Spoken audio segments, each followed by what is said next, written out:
So welcome to the next class of debentures. आज का हमारा पहला टॉपिक है इंटरेस्ट ऑन डिबेंचर्स। जो इंटरेस्ट ऑन डिबेंचर होता है वो हमें हर साल पे करना पड़ता है बीइंग अ कंपनी। अब मैं जो इंटरेस्ट पे करूँगा अपने डिबेंचर होल्डर्स को, उसका रेट ऑफ इंटरेस्ट हमेशा फिक्स्ड है। जो हमने डैश परसेंटेज लिखा है ना, वही वो इंटरेस्ट रेट है। ठीक है, तो वो डैश का मतलब ही क्या है, इंटरेस्ट कितना देना है उसको। और ये एक फिक्स्ड पेमेंट होती है, चाहे आपकी कंपनी को क्या हो रहा हो, लॉस, फिर भी आपको इंटरेस्ट पे करना ही पड़ेगा। क्लियर है? It's an fixed obligation, charge against profits. ठीक है, अब इंटरेस्ट ऑन डिबेंचर कई कंपनीज तो बेटा क्वार्टरली पे कर देती हैं, हर क्वार्टर के बाद आपको इंटरेस्ट आएगा। कई कंपनी 6 मंथ्स में एक बार करती हैं, तो मतलब साल में कितनी बार करेंगी, 2 टाइम्स। कई कंपनी साल के एंड में यानी कि 31 मार्च को या 31 दिसंबर, जब भी उनकी बुक्स ऑफ अकाउंट्स क्लोज होती हैं, तब भी पे कर सकते हैं। तो इंटरेस्ट ऑन डिबेंचर एक तो कंपल्सरी पेमेंट है, हमेशा याद रखना, it is a compulsory payment. चाहे आपको प्रॉफिट हो चाहे आपको लॉस हो, आपको इंटरेस्ट तो देना ही पड़ेगा। सेकेंडली, जो इंटरेस्ट का अमाउंट है, it is paid either quarterly, either semi annually, either annually. Thirdly, इसका जो रेट ऑफ इंटरेस्ट है वो हमेशा क्या होता है, फिक्स्ड, जो आपको क्वेश्चन में दिया होता है, 6%, 7%, 8%। क्लियर है? उसकी पेड अप वैल्यू पे निकालते हैं। इंटरेस्ट ऑन डिबेंचर किस पे निकालते हैं, पेड अप वैल्यू। अगर 100 का डिबेंचर है तो 100 पे लगेगा। अगर हमने अभी 10 रुपए कॉल नहीं करे तो 90 पे लगेगा। फाइन। और अगर प्रीमियम पे है तो वो प्रीमियम इंक्लूड नहीं करेगा। Fine, okay. अब इंटरेस्ट ऑन डिबेंचर की जर्नल एंट्री, मैं कंपनी हूँ तो मेरे लिए इंटरेस्ट मैंने पे करना है, मेरे लिए क्या हो गया, एक्सपेंस। तो नॉमिनल अकाउंट क्या कहता है, debit all expense and losses. तो पहली एंट्री क्या लिखी है हमने, बोलो, इंटरेस्ट ऑन डिबेंचर्स टू, किसको देना है, डिबेंचर होल्डर कौन है, पर्सन। तो यहाँ पे कौन सा रूल लग रहा है, पर्सनल। और यहाँ पे कौन सा रूल लग रहा है, नॉमिनल। अभी मैंने पे नहीं करा, अभी मैंने ड्यू करा। मैंने डिबेंचर होल्डर्स को इंटरेस्ट देना है, सिर्फ मैंने वो अमाउंट यहाँ पे क्या किया है, ड्यू किया है कि मैंने अगले 2-4 दिन में ये पेमेंट करनी है। ठीक है, अब सेकेंड एंट्री यहीं से बनेगी, डेबिट द रिसीवर। तो डिबेंचर होल्डर यहाँ पे क्रेडिट हो रहा है, क्या हो जाएगा, डेबिट हो जाएगा, पैसे चले गए to them, credit what goes out. तो यहाँ पे कौन सा रूल आ गया, डिबेंचर होल्डर कौन सा रूल था, पर्सनल। क्लियर है सबको यहाँ तक? अब यहाँ की नरेशन क्या बन जाएगी, being interest on debentures paid to the debenture holders. तो इंटरेस्ट हमेशा सीधा पे नहीं करना, पहले उसको ड्यू करना है फिर पे करना है। ड्यू की एंट्री क्लियर हुई, interest on debenture to debenture holders, किसको देना है, डिबेंचर होल्डर को देना है। इंटरेस्ट हमारा एक्सपेंस है तो डेबिट हो गया। थर्ड एंट्री में देखो, डिबेंचर होल्डर क्या हो गया, कैंसिल, क्या बचा, इंटरेस्ट ऑन डिबेंचर, वो क्या हो रहा है यहाँ पे, डेबिट, क्या हो जाएगा, तो टू इंटरेस्ट ऑन डिबेंचर। और इसको हम कहाँ पे शो कर देंगे, अपने सरप्लस अकाउंट में, जिसको हम क्या बोलते हैं, that is statement of P&L account. और इसका एक और भी नाम आपको एमसीक्यू में पूछ सकते हैं कि स्टेटमेंट ऑफ P&L में क्यों डाला है, उसका रीजन क्या है। ये होती है हमारी फाइनेंस कॉस्ट। क्या होती है, फाइनेंस कॉस्ट का मतलब है जब आप फंड्स को जनरेट करते हो, जैसे मैंने बैंक से लोन लिया, मुझे उस पर क्या देना है, इंटरेस्ट। तो डिबेंचर्स भी एक तरह से लोन ही है, तुम लोगों से पैसे ले रहे हो, तुम उनको हर साल क्या दे रहे हो, प्लस 5-6 साल बाद तुम्हें वो पैसे भी उनको वापस, हम लोन के पैसे भी वापस करते हैं। ईएमआई जो बनती है हमारी, जो भी मंथली इंस्टॉलमेंट बनती है, उसमें इंस्टॉलमेंट प्रिंसिपल का भी अमाउंट होता है और इंटरेस्ट का भी अमाउंट होता है। समझ आ रहा है कंसेप्ट? तो इंटरेस्ट ऑन डिबेंचर एक कंपल्सरी ऑब्लिगेशन है जो पे करना ही करना है। वो एनुअल भी हो सकता है, सेमी एनुअल भी हो सकता है, क्वार्टरली भी हो सकता है। उसका जो रेट ऑफ इंटरेस्ट है वो हमेशा फिक्स होता है, प्री फिक्स होता है, वो उसकी पेड अप वैल्यू पे हम पे करते हैं। और फाइनेंस कॉस्ट इसको क्यों बोला गया है, क्योंकि फाइनेंस को जनरेट करने के लिए तो आप इंटरेस्ट पे कर रहे हो। अगर आप इंटरेस्ट ही नहीं दोगे तो लोग आपके डिबेंचर्स नहीं खरीदेंगे। So that is why it is called finance cost. ये फाइनेंस कॉस्ट वर्ड ऐड कर लो अपनी एंट्री नंबर 3 में, सरप्लस के सामने लिख लेना। Writing of loss on issue of debentures account.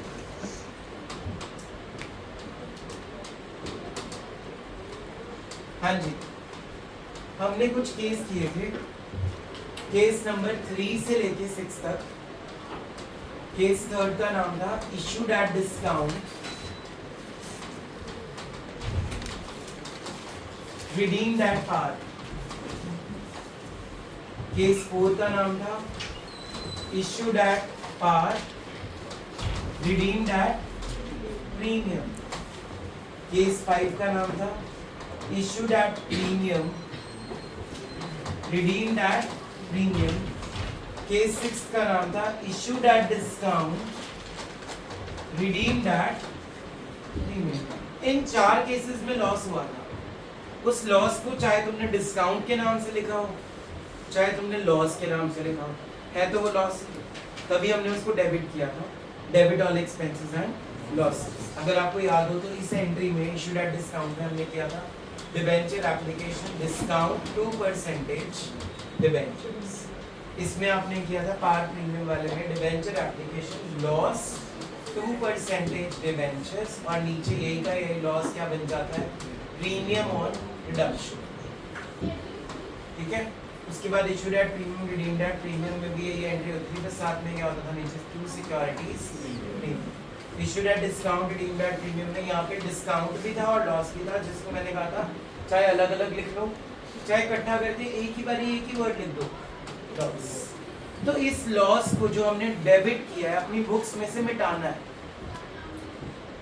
In losses को, जो लॉसेस को आपने डेबिट किया है, इसको अपनी बुक्स में से मिटाना है, इरेज करना है, जिसको हम क्या बोलते हैं बेटा, राइटिंग ऑफ, राइट ऑफ करना। समझ में आया? अब लॉस को राइट ऑफ कहाँ से करना है, प्रॉफिट्स में से।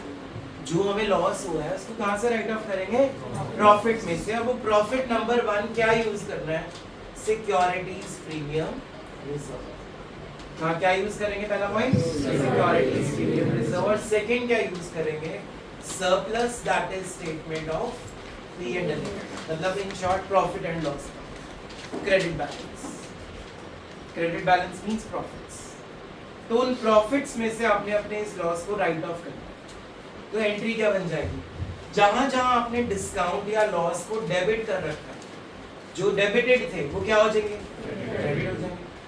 To discount on issue of debentures या to loss on issue of debentures, ऊपर क्या लिख देना है, नंबर 1 पे सिक्योरिटीज प्रीमियम। अगर तो पैसे सिक्योरिटीज प्रीमियम में बहुत सारे हैं तो बस यही एंट्री रहेगी, सिक्योरिटीज प्रीमियम टू लॉस। अगर सिक्योरिटीज प्रीमियम में पैसा कम है और लॉस में पैसा ज्यादा है तो आप सरप्लस को भी यूज करोगे। अब इसके लिए मैं आपको एक क्वेश्चन करा रहा हूँ, क्वेश्चन लिखूंगा। Company issued 1 lakh 10% debentures, 1 lakh 10% debentures of 100 each, at a discount of 10, at a discount of rupees 10, to be redeemed at 105, to be redeemed at rupees 105.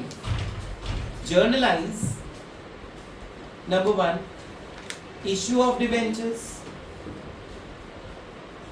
journalize number 1 issue of debentures, number 2 writing of loss on debentures, issue of debentures and writing of loss on debentures.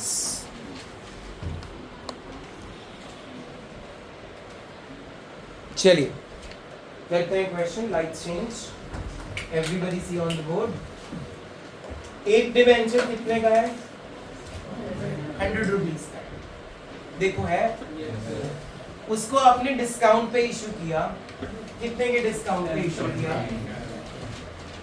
तो कितने का issue कर रहे हो, पर जब वापस करने हैं तो कितने करने हैं, 105, मतलब 5 रुपए का प्रीमियम ऑन रिडम्पशन, कंपनी को ये भी क्या हो रहा है, लॉस। 100 वाली चीज वापस 105 में करनी है, यहाँ भी लॉस। 100 वाली चीज 90 में इशू करनी है, यहाँ पे भी। तो ये कौन सा केस बन गया, this is case number 6, issued at discount, redeemed eight. पहले तो नॉर्मल एंट्री बनाते हैं, अमाउंट्स बाद में बनाएंगे, ठीक है। सबसे पहले bank account debited to debenture application. मैं सिर्फ एप्लीकेशन लिख रहा हूँ, तुमने बुक्स के अकॉर्डिंगली लिखना है, तो साथ में क्या लिखोगे, एंड अलॉटमेंट, ठीक है। कितने पैसे आ रहे हैं मेरे पास, 90 रुपीज। कितने आ रहे हैं, 90 रुपीज। सेकेंड एंट्री बनाते हैं, डिबेंचर एप्लीकेशन डिस्काउंट 2 परसेंटेज दिए ना, 10% डिबेंचर हो जाता है, 10% डिबेंचर्स। पहले यहाँ पे केस 3 बन गया, 90 रुपए आए, 10 रुपए का मैंने डिस्काउंट दिया। डिबेंचर्स में हमेशा क्या आएगी, फेस वैल्यू। फेस वैल्यू कितनी है, 100 रुपीज।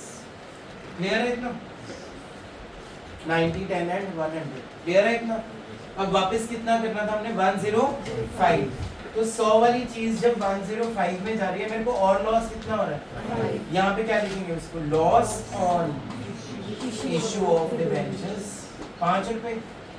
यही का यही नीचे क्या लिख देंगे, टू प्रीमियम ऑन रिडम्पशन। ये तो बन गई सिंपल एंट्री। अब चेक करो हमने डिबेंचर्स कितने इशू किए, 1 लाख मिला क्वेश्चन में। कितने डिबेंचर्स हैं, तो इस सब को 1 लाख से क्या करेंगे, मल्टीप्लाई।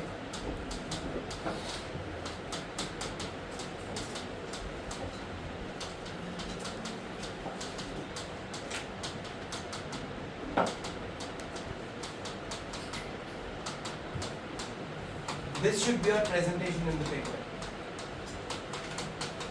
सीधा अमाउंट नहीं लिखना, हमेशा ऐसे ब्रैकेट्स में शो करना है अमाउंट।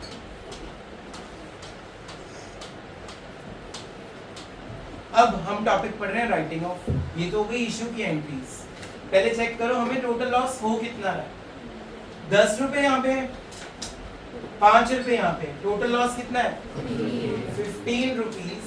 और नंबर ऑफ डिबेंचर्स कितने हैं, तो मेरा टोटल लॉस कितना बना, 15 lakhs का बना। कितना बना टोटल लॉस। अब उसकी एंट्री पास करने के लिए पहले इतना नोट डाउन कर लो, फिर आगे जल्दी से एक लाइन ऐड करो क्वेश्चन के अंदर। वापस क्वेश्चन पे आइए और एक लाइन ऐड कीजिए, last line. The company had rupees 7 lakhs in securities premium reserve. The company had rupees 7 lakhs in securities premium reserve. क्या मतलब है इस लाइन का, कि कंपनी के पास सिक्योरिटीज प्रीमियम के अंदर कितने पैसे पड़े हैं, 7 lakhs। और हमारा टोटल लॉस कितना निकला है, 15 lakhs। अब देखो बोर्ड पे हमने इस टोटल लॉस को 15 लाख रुपए से डेबिट किया हुआ है, तो उसको क्रेडिट कर देंगे to loss on issue of debentures with the amount of 15 lakhs।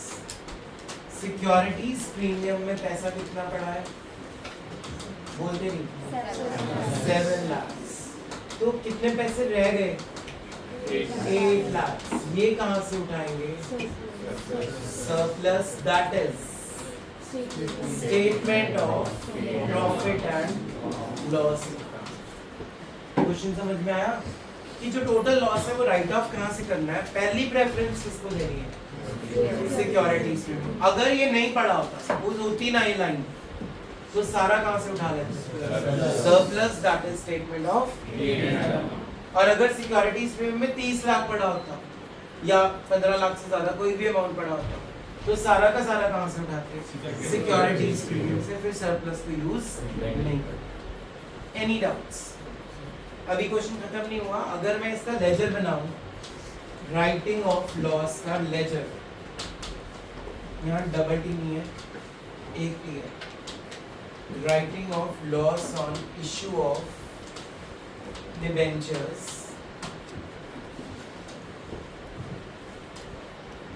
date, particulars amount, date, particulars amount. 2. 10% debentures. Total loss मेरा कितना हुआ 15 lakhs का. सपोज 31 मार्च को मैंने राइट ऑफ कर दिया. पहले किया सिक्योरिटीज प्रीमियम रिजर्व से कितना 7 लाख, बाकी का surplus that is statement of P&L. कितना बैलेंस 8 lakhs एंड टोटल नीचे कितना आ जाएगा 15 lakhs और नीचे डबल लाइन की लगा. अब ये लेजर कैसे बना है. यहाँ पे मैंने सपोज डेट अज्यूम कर ली कि मैंने डिवेंचर इशू कब किए हैं 1 अप्रैल. ये लेजर पहले देख लो कैसे बना है, फिर मैं आपको समझाऊँ कैसे बना है. देख लिया सबने. जो हमने फर्स्ट एंट्री करी है उसमें कहीं लॉस वर्ड है नहीं है, तो इसलिए ये एंट्री पोस्ट नहीं है. इसमें कहीं लॉस वर्ड है 2 बार है, एक डिस्काउंट और एक, तो उसको कंबाइन भी लिख सकते हो एक ही बारी लॉस. ये मैंने आपको लास्ट क्लास में बताया होगा. इसके अगेंस्ट क्या है 2% ऑफ डिबेंचर्स. तो हम ये वाला अकाउंट बना रहे हैं, इसके ऑपोजिट ये चीज है जो क्रेडिट हो रही है. 2% डिबेंचर्स क्या हो रहा है क्रेडिट हो रहा है, तो लेजर में क्या हो जाएगा. लॉजिक समझ आ गया. डबल एंट्री को फॉलो करके उसके बाद सेकंड एंड थर्ड एंट्री में ये रहा वही वाला loss on issue of debentures. इसके अगेंस्ट आपने 2 चीजें डेबिट करी. कौन सी है सिक्योरिटीज प्रीमियम एंड सर्विस. दोनों डेबिट हो रहे हैं, क्या हो जाएंगे. Any doubts. सो ये बन गया हमारा writing of loss on issue of debentures account. And with this the chapter debentures is 100% complete.